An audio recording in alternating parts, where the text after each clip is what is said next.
Mereka mendengar pun nggak bisa. Seandainya mereka mendengar kata Allah, nggak bisa menjawab. Kan di sini Allah sebutkan di sini, "Ma la yastajibu lahu illa," nggak bisa menjawab, nggak bisa mengabulkan sampai hari kiamat. Makanya kebodohan yang paling bodoh dan kesesatan yang paling sesat orang-orang yang datang berbondong-bondong ke kubur para wali untuk minta di sana. Kalau ziarah kubur boleh. Perhatikan ini, jangan salah paham. Tolong perhatikan, dengarkan baik-baik. Jangan salah paham. Kalau ziarah kubur ke kuburan kaum muslimin boleh. Dianjurkan oleh Nabi Muhammad SAW. Ziarah kubur ke kuburannya pemakaman kaum muslimin boleh. Sunnah dianjurkan oleh Rasulullah SAW. Kata Nabi, kuntu nahaitukum an ziyaratul kubur fazuruha fa inna tudzakirukumul akhirah. Kata Nabi, aku pernah melarang kalian untuk ziarah kubur. Sekarang boleh kamu ziarah kubur, karena ziarah kubur mengingatkan kalian kepada akhirat. Dalam riwayat yang lain disebutkan bahwa ziarah kubur mengingatkan kalian kepada kematian. Ziarah kubur kaum muslimin boleh, tapi ziarah kubur yang dilakukan oleh mereka ini, datang ke kuburan wali dengan niat kuburan itu mengandung barokah, bahwa orang itu soleh, suci, bisa mengangkat doa mereka ke langit kepada Allah sebagai tawasul. Mereka minta, ada yang menjadikan mereka sebagai wasilah kepada Allah, ada yang menjadikan mereka sebagai syafaat kepada Allah, ada yang mereka menjadikan mereka sebagai Tuhan yang mereka minta kepada penghuni wali, penghuni kubur itu. Ini kenyataan yang dilakukan oleh orang-orang yang ziarah-ziarah kubur ke kuburannya para wali. Dan ini kalau Anda perhatikan kerusakannya luar biasa ini. Karena masalah akidah, masalah tauhid, mereka memalingkan ibadah kepada selain Allah yang Allah tidak redha selama-lamanya. Di dalam buku atau kitab Ushulus Tsalatsa oleh Syekh Muhammad bin Abdul Wahhab dikatakan, innallaha la yarda ay yushraka ma'ahu ahadun fi ibadatihi la malakun muqarrabun wala nabiyyun mursal. Allah tidak redha selama-lamanya apabila Allah disekutukan dengan makhluknya, apakah dengan malaikat yang dekat atau dengan nabi yang diutus. Allah nggak redha. Maksudnya kalau ada orang yang berdoa meminta kepada malaikat Jibril, minta kesembuhan, minta rezeki, minta dimudahkan urusan, Allah nggak redha. Karena malaikat Jibril nggak bisa mengabulkan doa yang mengabulkan doa Allah. Atau kepada nabi yang diutus, orang datang ke kuburannya Nabi Muhammad SAW, minta kepada Nabi Muhammad SAW supaya dimudahkan rezekinya, supaya dimudahkan jodohnya, supaya dagangannya laris, supaya segala macam. Allah nggak redho, nggak redho. Kenapa? Doa itu wajib dipanjatkan dan hanya ditujukan kepada Allah saja, tidak kepada yang lain. Allah nggak redho. Hatta kepada orang yang paling soleh, Nabi Muhammad SAW, orang datang kepada kuburan beliau minta, Allah nggak redho. Makanya nggak ada seorang sahabat pun yang datang ke kuburan Nabi untuk minta sesuatu, tidak ada. Tidak ada seorang sahabat pun radhiyallahu anhum ajmain yang datang ke kuburan Nabi untuk minta sesuatu, tidak ada sama sekali. Mereka berdoa langsung kepada Allah. Begitu juga setelah wafatnya Khulafaur Rasyidin, nggak ada orang datang.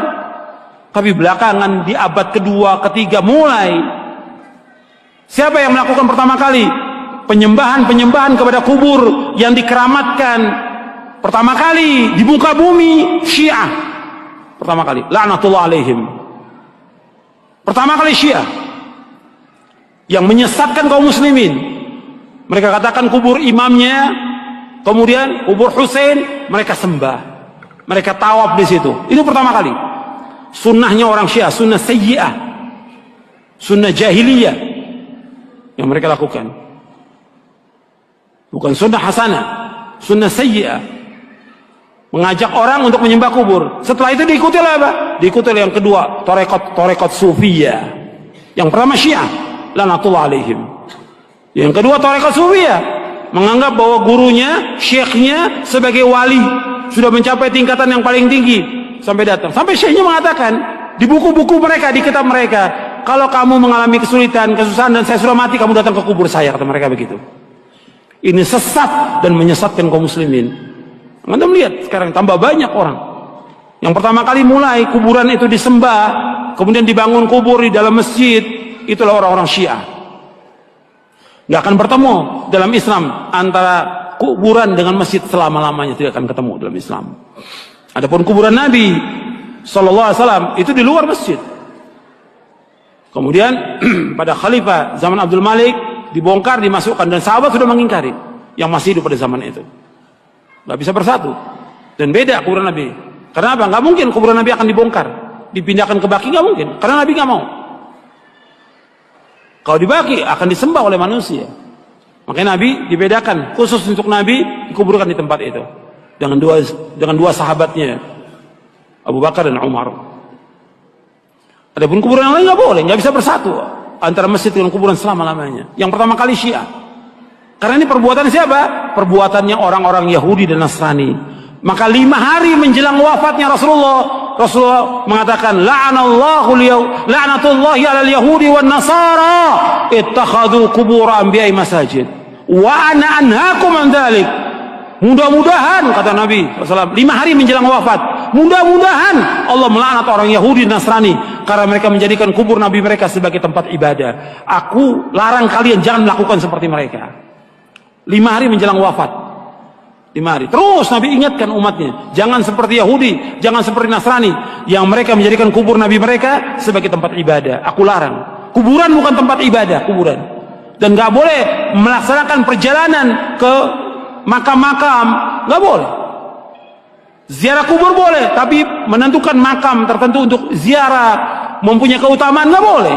Yang punya keutamaan 3 masjid aja, cuma 3 masjid dari seluruh dunia yang mempunyai keutamaan. Kata Nabi SAW dalam hadis yang saya ada di buku ini, la tushaddu rihalu illa ila 3 masajid, masjid hadza wa masjidil haram wa masjidil aqsa. Kata Nabi, nggak boleh mengadakan perjalanan dengan niat ibadah kecuali 3 masjid.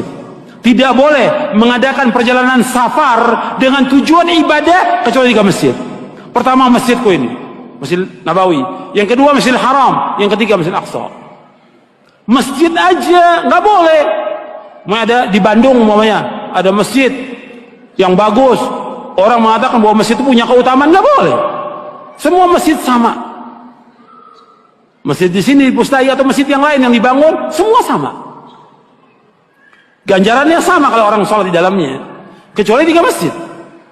Masjid Nabawi, sekali sholat di sana 1000. Lebih dari masjid yang lain. Kalau di Mekah, di Masjidil Haram, di Mekah maksudnya di Masjidil Haram saja, bukan di masjid yang lain, di Mekah bukan, di Masjidil Haram saja, itu 100.000. Keutamaannya dari masjid yang lain seluruh dunia. Kalau di Masjidil Aqsa 250. Itu keutamaan yang disebutkan oleh Rasulullah Sallallahu Alaihi Wasallam. Kalau masjid yang nggak punya keutamaan kecuali 3 masjid, apalagi kuburan. Kuburan nggak punya keutamaan sama sekali. Makanya orang-orang yang datang dan meminta ke kubur-kubur, Allah menyebutkan dalam Al-Quran ini orang yang paling sesat di muka bumi. Antum catat tuh ayatnya, ya, surah Al-Ahqaf surah 46 ayat 5 dan 6. Ini dalil.